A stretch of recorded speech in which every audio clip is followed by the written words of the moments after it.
Here we have a new 2024 Honda Odyssey. This one comes in the elite trim level, so top of the line, in crystal black pearl, and then we have black leather interior. For the powertrain, we get a 3.5 liter naturally aspirated V6 engine, made it to a 10-speed automatic transmission. That gets us 280 horsepower.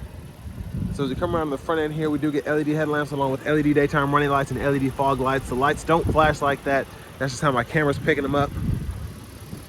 But love that look there. I feel like this is one of the last vehicles to get a redesign from Honda. We've seen this for a minute. There we have 19-inch alloy wheels. Get passive keyless entry on the front. Sorry about the wind noise. Here we have our memory seat functions, power door lock controls, power mirror controls. We also have power folding mirrors, and our blind spot monitors for those are going to be right there in the door panel. And then we have one-touch automatic up and down windows on all 4 doors. Bottle holders there, pretty good space, kind of like in the Honda Pilot. I just like how Honda does their door panels. Now over here we have the controls for the rear sliding doors, power lift gate, traction control, etc.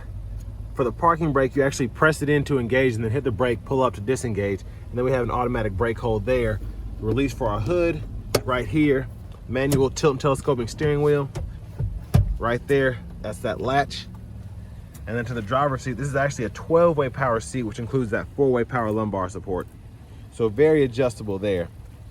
Now before we check out the rear leg room, as I have that seat up front adjusted for someone of my size being 6'3", I want to give a big shout out to Darell Waltrip Honda for allowing me to review this Odyssey today. I'll leave a link to their website in the description, but y'all can pause anywhere you need to take a closer look at all of the features you get with this Odyssey Elite.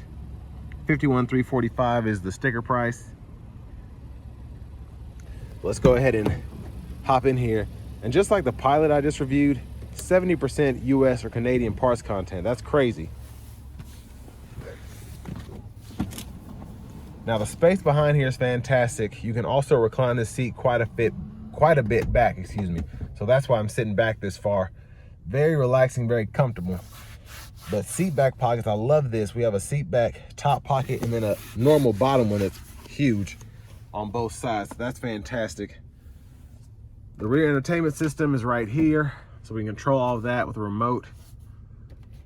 Ooh, excuse me. Then we have bottle holders back here, HDMI port, 2 USB-A ports there, and then bottle holders here in the middle.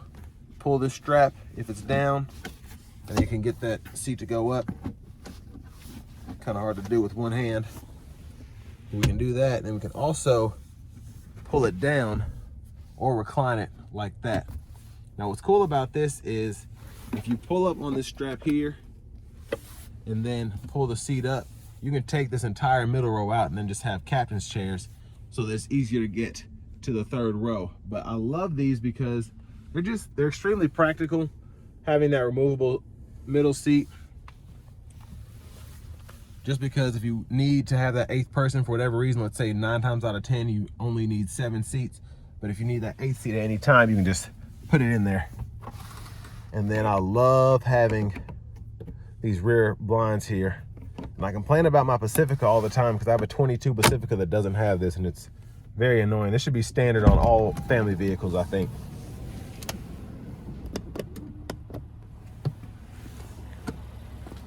And then if you want to get to the back for whatever reason, all you have to do is pull here and that'll slide up and you can get to the 3rd row easier. And then look, we even have the seat back pocket here as well if you want to put headphones or something in there. And then when that middle seat is out, you can actually use this, pull up here, and then you can slide that to that side or that one to this side, whatever. So just a very configurable minivan here. Now as we come around to the back end here, it's a dated design, but still looks good in my opinion. We'll take a quick look underneath the vehicle for those that are curious. And now let's go ahead and open the lift gate. So right here, I love the storage space in here. Nice and deep pocket. Side pockets here, just tons of storage. Even a 12-volt back here.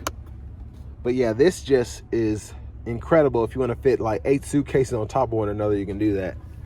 And then a look at the back here, There's an aux input you can run your headphones to, a USB-A input on that side. And then again with the blinds, just great being able to have those there. So if you're going on a long road trip, the kids will stay asleep and won't be woken up by the sun. It's also like a secondary cool way to have privacy too. Now this rear passenger side, if you ever want to just fold the seat flat, just pull up here and then there you have it. It's very easy to do. And then to get it back, you have to pull that latch and then lift it. Again, it's a lot easier with both hands, but it can be done with one. And then to our front passenger seat here, 8-way with 4-way power lumbar support. Then we have a lockable glove compartment. Owner's manual's there. I like the Elite trim here. That looks very nice. But as we come back around to the front, we're just gonna pop the hood. And it's mostly covered up, but there's that 3.5 liter V6.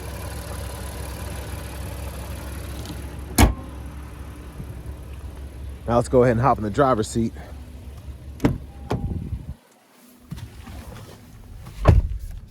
So lovely leather wrap steering wheel here. Like the horn sound. We do have a heated steering wheel here and we can toggle that there. To the screen here, we do have the navigation set up, so you can click in there, find your destination or set up destination. It's pretty easy to use. And then we do have the rear entertainment. You can set all of that up as well. Now for audio, we get AM, FM, XM. We also get Bluetooth. And then we have wired CarPlay, wired Android Auto compatibility. Settings in here.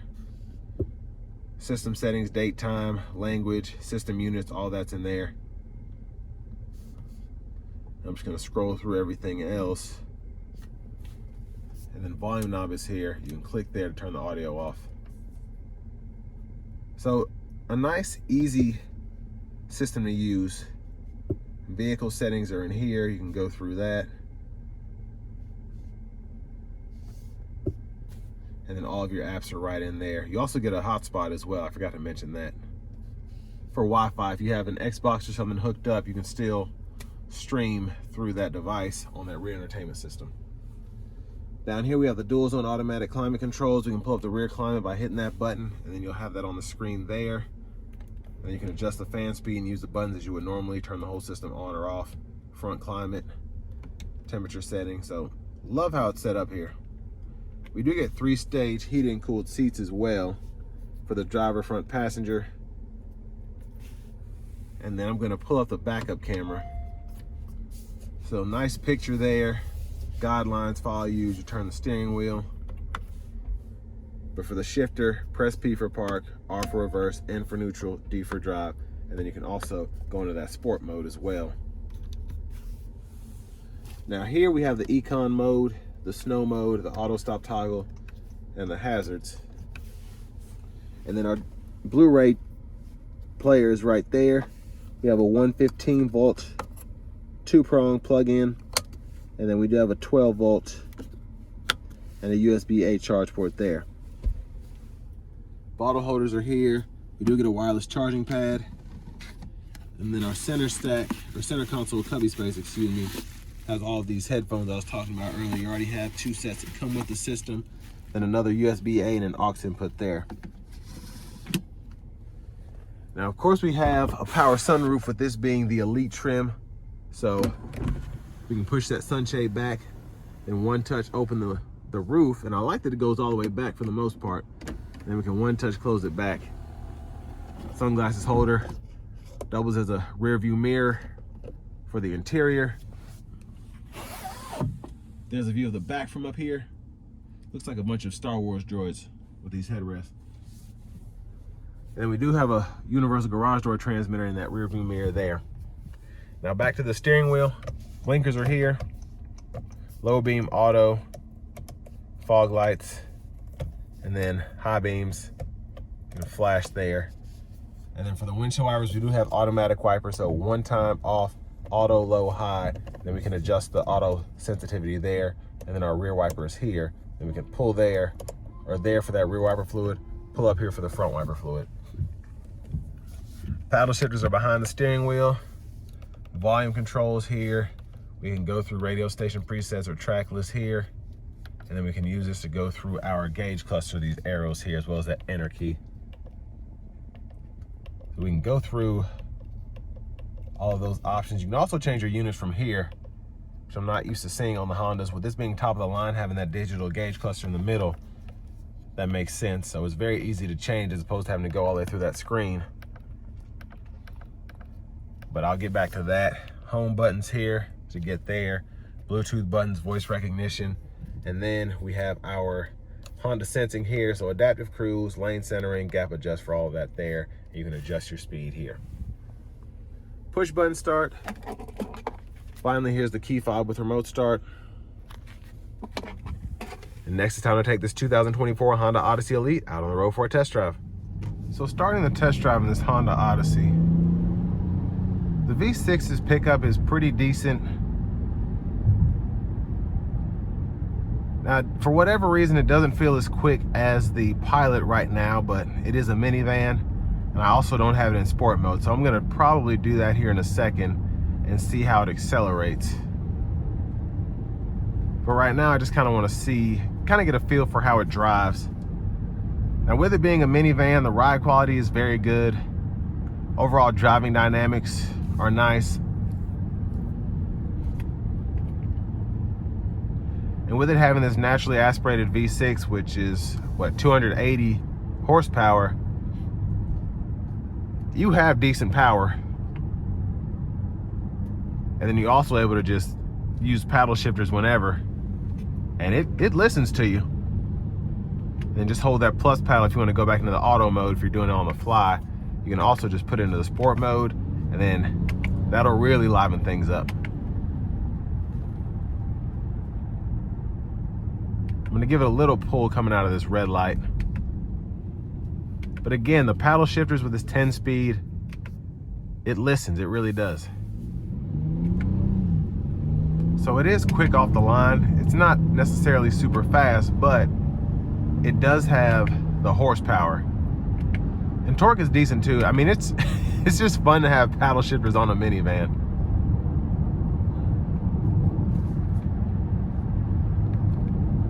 So I have the adaptive cruise on now.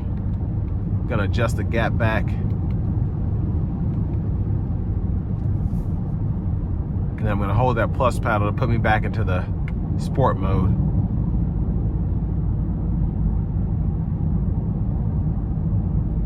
But a quick minivan, I think, especially for it not to be a hybrid. I wish Honda would drop a hybrid version of this van because it would be so much fun to drive, having that instant torque for your low end. Now we're gonna put it in standard mode, getting on the interstate. We'll give it a little bit, but not too much. And then I'll put it into econ mode as I get situated on the highway here.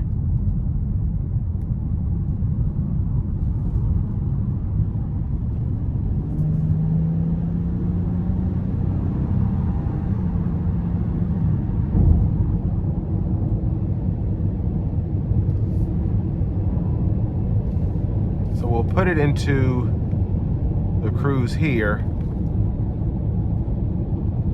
We'll adjust that, and then lane centering here. So a pretty good safety system. Now it's not meant to be completely semi-autonomous like GM Super Cruise, Tesla's Autopilot, the Blue Cruise from Ford, but it pretty much does the same thing. You just kind of want to keep your hands on it at all times. You don't have to, but if for whatever reason you don't see the lines in front of you, it's not necessarily gonna take over or tell you, hey, I'm confused. At least it's not supposed to. That's not what this is for. This is more of an aid as opposed to semi-autonomous driving system. But I think if you're in the market for a minivan that has a record of being reliable, is actually kind of fun to drive, and has a lot of smart stuff put in that some of the other manufacturers don't, definitely make sure you take a look at this 2024 Honda Odyssey Elite.